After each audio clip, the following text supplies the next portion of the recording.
জন্মাষ্টমীতে বানিয়ে ফেলুন কাঁঠাল পাতা তালের কোন পিঠে। কোন পিঠে বানানোর জন্য বাজার থেকে বড় দেখে আমি এই তালটা কিনে এনেছি। তালের কালার এরকম সোনালি হলে তবেই তাল ভালো হয়।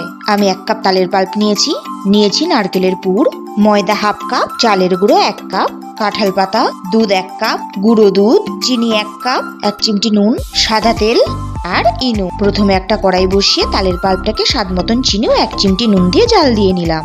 এবার এটাকে একটা পাত্রে ঢেলে নিলাম। এবার একটা বলে একে একে চালের গুঁড়ো, ময়দা ও তালের পাল্প দিয়ে মেখে নিয়ে দিয়ে দিলাম গুঁড়ো দুধ ও পরিমাণ মতন দুধ।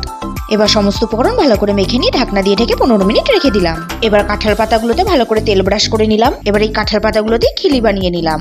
এইভাবে সবকটা কাঁঠাল পাতা দিয়ে খিলি বানিয়ে নিলাম। এবার 15 মিনিট বাদে সামান্য দুধ, সাদা তেল ও ইনো দিয়ে একটা ঘন ব্যাটার বানিয়ে নিলাম। এবার এই ব্যাটার থেকে 1 চামচ ব্যাটার কাঁঠাল পাতার খিলির মধ্যে নিয়ে নারকেলের পুর দিয়ে তার উপর আরেক চামচ ব্যাটার দিয়ে দিলাম। এবার কড়াইতে জল গরম করে 20 মিনিট ভাপিয়ে নিলেই রেডি কাঁঠাল পাতায় তালের কোন পিঠে। এইরকম সুস্বাদু তালের কোন পিঠে পেলে কুপুসরাও একেবারে খুশি হয়ে যাবে।